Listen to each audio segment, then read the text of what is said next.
Road to WrestleMania is rolling and we wrestling fans are in for a treat. As we all know, the first step of Road to WrestleMania is Royal Rumble. We all love Royal Rumble. In fact, it is the favorite WWE pay-per-view of many hardcore wrestlers, has provided us fans with a lot of amazing moments that are super fun to remember. In their other side of coin, some of the moments are not too fun to watch because of their awful execution or downright stupid moment overall. In this video, we are going to be looking at best and the worst moments of Royal Rumbles of the 2000s decade, that is year 2000 to 2009. Video will be soon available for rest of the Rumbles, so be sure to check out, and also I will put that in card here. So without any further delay, let's start the video. Firstly, Royal Rumble 2000. This was not a bad Rumble overall, but the worst part of this Rumble was the finish itself.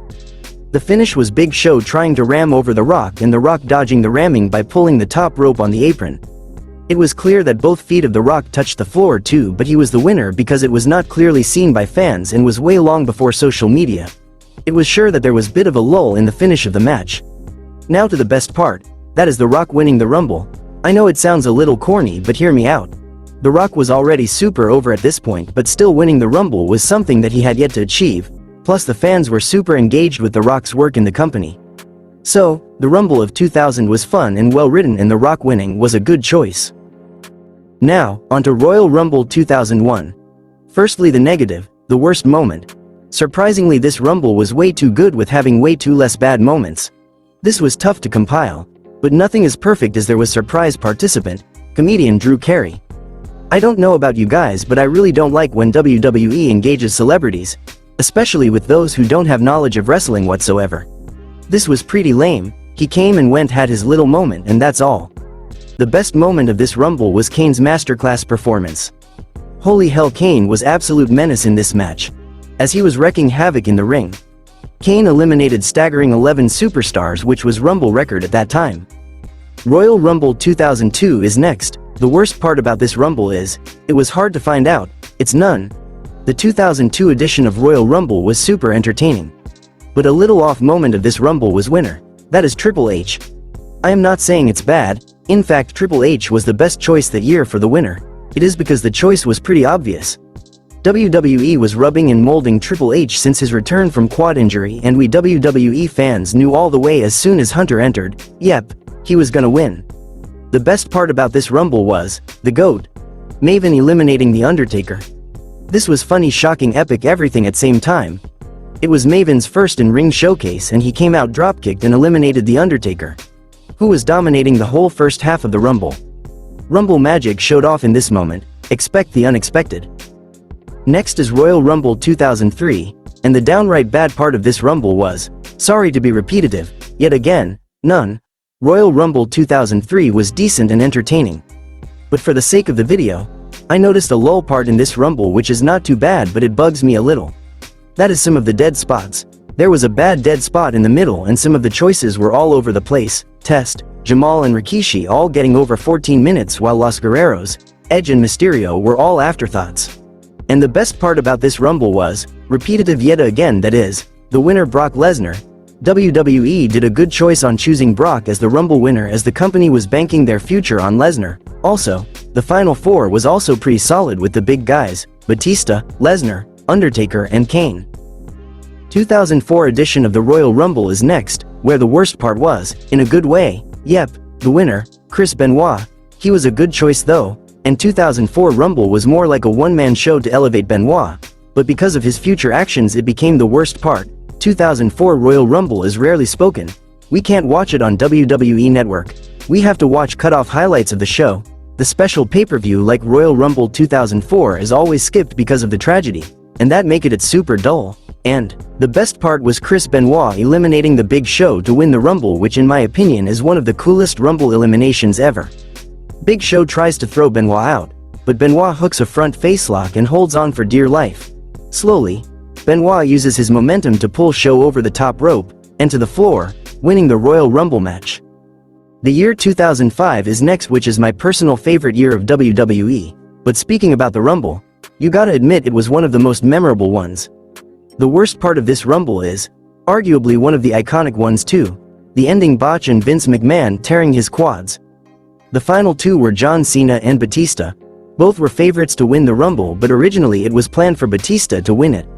The botch was critical at the end as both Cena and Batista went out of the ring at the same time.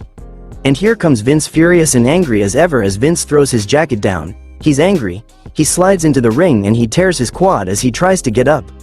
Vince sits on the ground, leaning against the bottom rope. It was so awkward to see Vince sitting there like that. The match restarted yet again as Batista was the winner. And the best part of this Rumble was also the final shenanigans.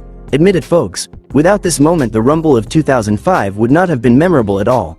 Also, the performance of Edge was pretty solid. They put Edge in the spot of the guy we want to make a star even though he doesn't win. There must be a shorter name for it. I don't know. That was him, though. He really came out of this match looking like more of a star.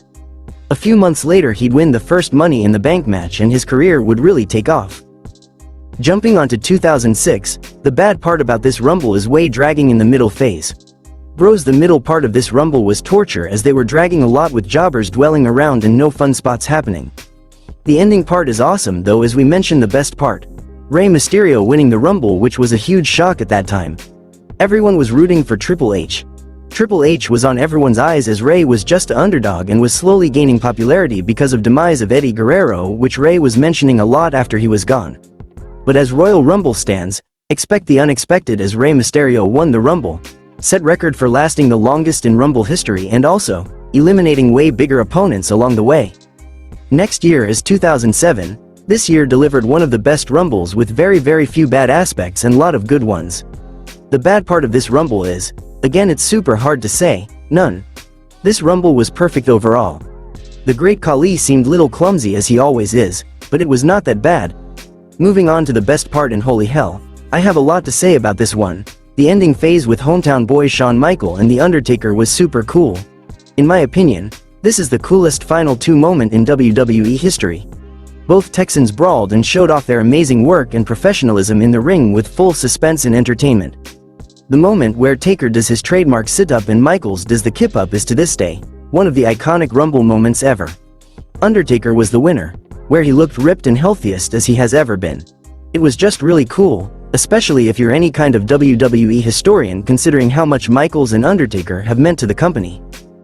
It's now time for 2008 Royal Rumble, where yet again, not so many bad spots. The only bad thing I remember about this Rumble is Hornswoggle lasted 26 minutes, which was the fourth longest in the match, and he never actually got eliminated. What a stupid angle with the bastard son storyline. It was supposed to be Kennedy, who would then get the big push. It's not topic of Royal Rumble though, so let's get to the good part. The best part about this Rumble is, yes, the iconic John Cena entering at number 30. John Cena. He was out since October 1st with a torn pectoral muscle that most people thought would keep him out for about 6 months. Instead, Cena was back in for this match after just 3 months. JR goes nuts. Everybody goes nuts. The pop for Cena was huge. People did not think he'd be back for this match. Fans were legitimately surprised by this. This was one of the loudest ovations at a WWE show. It was an incredible moment. And, lastly, it's Royal Rumble 2009. The worst part about this Rumble was, too many superstars. Damn, did you guys know a fact? That Royal Rumble 2009 has a record of the most WWE superstars in the ring at a time, with 15 superstars at once. Too many things were going on at one point with too much to cover up for the viewers. And the best part is Randy Orton winning the Rumble. Orton was the first heel to win the Rumble since Vince won it in 1999, which was 10 years earlier. He was the right choice because they wanted to establish the dominance of the Legacy group, which was fairly new at this point. I believe that this performance did elevate the group, so it was effective in that sense. Santino Marella being eliminated as soon as he enters the ring was also iconic and funny at the same time. So, this is it for the video. If you guys made it till here, till the end, I am really grateful for that. Make sure to leave a like and subscribe for more wrestling stuffs. Also, follow our Facebook and Instagram page. Thanks for watching.